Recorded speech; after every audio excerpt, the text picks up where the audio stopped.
Thank you, Gonzalo. Do you see well my presentation? We do. Okay, so, sorry.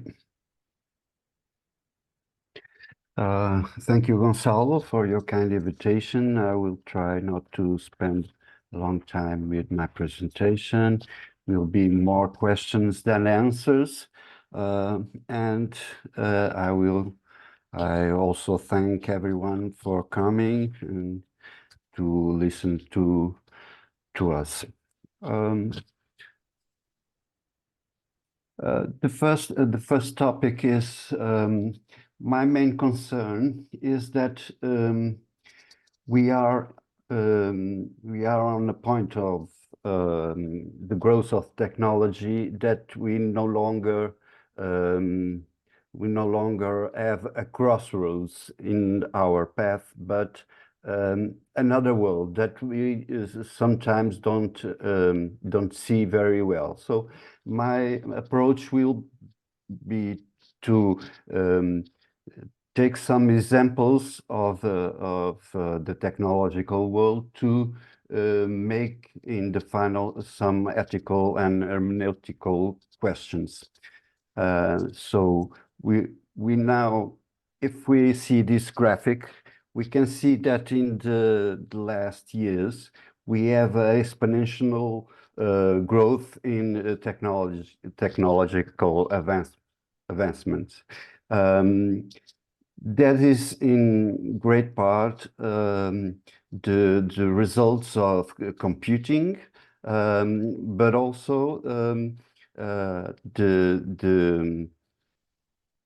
capacity of education that bring so many people to the research and gave us a lot of knowledge that we don't have if we have fewer people with education. For instance, last year we had produced 328,000 exabytes of data per day. That is in minutes is more than is 100 times more than the data produced in the entire 19th century. So in a minute, we produce more information and knowledge than the entire 19th century. And that is a problem for ethical thought and for hermeneutical thought. One example of this is the lab-grown human brain organoids. Today it's possible to make a brain in a laboratory, and these experiments that are made today leave us with the question if that brains have moral, are subject of our moral thoughts and of our law. Because we don't have all the evidence about the consciousness that the brain organoids can or not produce. So biology is always messy, and that's the main point, that we need ethics and hermeneutical thought in this field. In the genetics and genomics, you can see that since Mendel discovers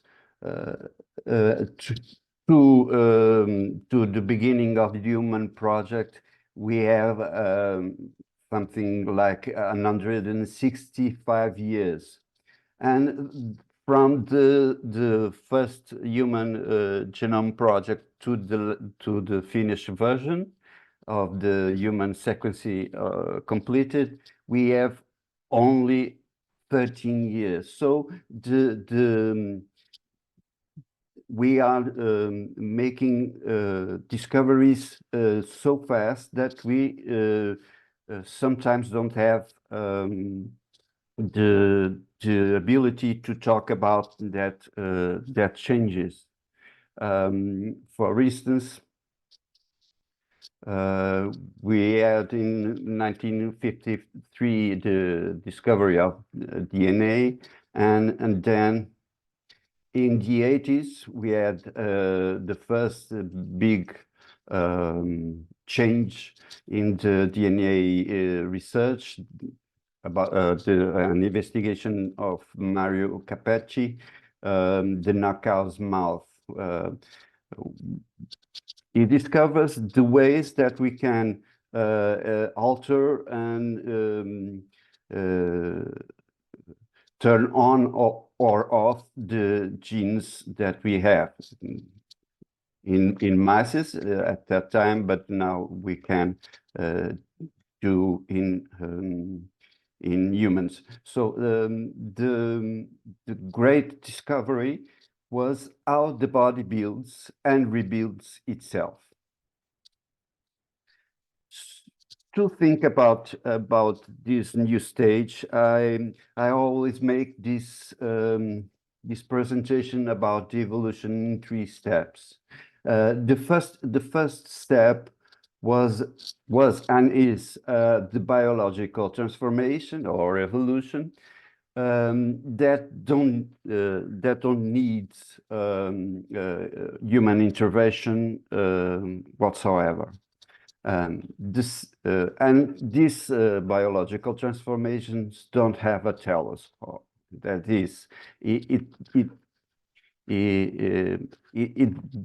don't looks at the future as humans do. The second step is a social biological transformation. That is, all the things that humans do to survive better they are not biological, like clothes, technology, etc., etc. These have a tension between the social transformation and the biological transformation. And the telos of this social biological transformation is good human life. The third step is a social technological transformation by itself. And that's the final step that we are today doing. That is changing the genome and altering the ways that we are. So what is the telos of this new tendency? We don't know yet, but we have to think about this. Maybe in our day-to-day life, we don't see how these changes are affecting us, but in 10 years, we'll have a different world. So if you see this graphic, in 2021, the expectancy of genomic economics was about $235 in media. So, and the results were more than $100 more than what was expected. We have many companies trying to make research and products from this new technology of genomics. We have various types of products. We have next generation sequencing, genome data analysis, genome editing, artificial intelligence, functional genomics, metagenomics, single cell genomics, and 3D genomics. All these types of research have big companies doing a great job. So the first decision that we are not making is this one. Is research based on state institutions or research based in private for-profit institutions? Right now, the big research is on private for-profit institutions. And that is maybe will be a problem in the future.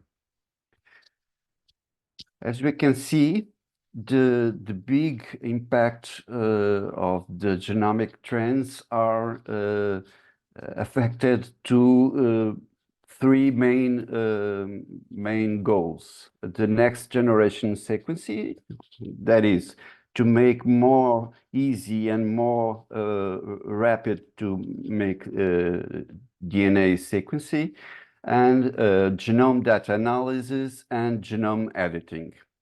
Genome editing is roughly 15%, but will grow rapidly in the future. So, one example of this genome data analysis is in United States, there are many cold cases that are being solved by genetic genealogy.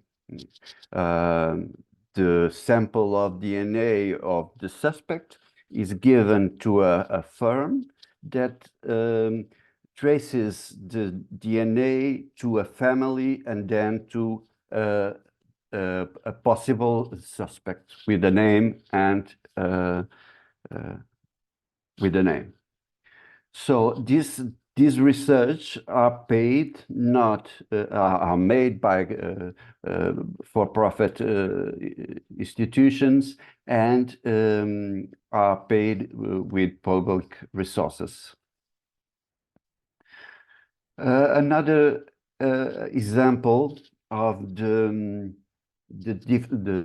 changes that we have in genomic is for instance, the sickle cell disease. This disease only we only have this disease when two genes are inherited, one from the mother and one from the father. And if there is only one, or the mother or the father, will be a carrier. So this disease will inhibit the ability of hemoglobin in red blood cells to carry oxygen. This is very difficult disease. They have anemia, pain crisis, acute chest syndrome, that is the block of the flow of oxygen in the lungs, strokes, etc. So there are already genomic therapies that are available today, and one is the researchers made the discovery that the hemoglobin gene, we have two different hemoglobin genes. We have a baby and an adult hemoglobin gene. Normally, the baby hemoglobin gene is healthy and the adult is sick with mutations. So in the first months of living, we have turned on the gene of the baby and off the gene of the adult. After several months, the on changes to the adult, and that we have the disease showing. What today we are doing is turning off the adult gene and turning on the baby gene, so we can have hemoglobin produced with a healthy or with no mutations. Another therapy is editing. We take out genes with mutations and put with a gene without mutations. This is not a easy therapeutic, but is very effective. The disease disappears completely. So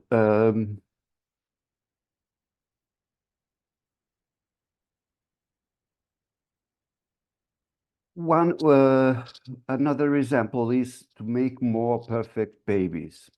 As we see before, oh, sorry, I forgot to say something. We can already do the screening before birth of these two genes, and we can now that is right to make more perfect babies from screening before birth. The question is, what do we want to change in the genomes of our children? So today we can screen the carrier, that is to see if our genes have specific mutation, and testing embryos for mutations. And we can choose to implant an embryo without mutations and to get rid of the embryo with mutations. And we can ask if should we test for mutations for more diseases. That is, for instance, Alzheimer is, we can test for a predisposition, but that does not mean that we will have the disease if we let the gene in the person. Another question is, what if a deaf couple wants to their babies to have the same experience that they have, that is born deaf? Who decides this? What if we use the genetic technologies to standardize the gene pool? That is to make the genes of the population uniform. What if we used to do the inverse to diversity? That is the questions that we have today, and we have to think about them. So the ethical questions are many, but I will highlight these ones. The question of privacy. In the Universal Declaration of Human Genome and Human Rights, we have that the privacy is assured for purposes of research, but it's not assured, not for jobs, not for health insurance. If we have a genetic predisposition for to a certain disease, we can, and the company knows, we have less opportunities and less jobs and health insurances. This make us think about discrimination. Is one more aspect of the discrimination that we have in the world. The wealthy can make the therapeutic interventions that they want, and the poor, can they do the same things? Another ethical question is about informed consent. That is very important, that the scientists, the doctors, could inform the patient not only of what we know, but also what we do not know. Many times we have no research about the future problems that a change in the gene can make. In the fairness and access, I already talk about who pays the investigation, who pays therapies. The sickle disease therapy costs about $1 million. Who pays that? The states, the private citizens, the health insurances. We have also to talk about this, because if we will be we have the states to paying this, we will need more debt in our countries. There are many therapies that cost a lot, and we should think about it. And also the health disparities. Of course, already we have disparities in the third world countries to the first world countries, but now we have also disparities in between countries of the first world. We have therapies in the United States that are not in Europe, for instance. And the final ethical question is about identity. In the Article 1 of the Universal Declaration on Human Genome, they talk about the human family. Or if we left all this research going about without any ethical response or citizen response, we'll probably don't have a human family, because every single subject will be different in their genomic outcome. And that is, we have the taxonomy of species, human family, and maybe one day will be one human, one species. And there is also a question that we should thought. And thank you. I hope I don't spend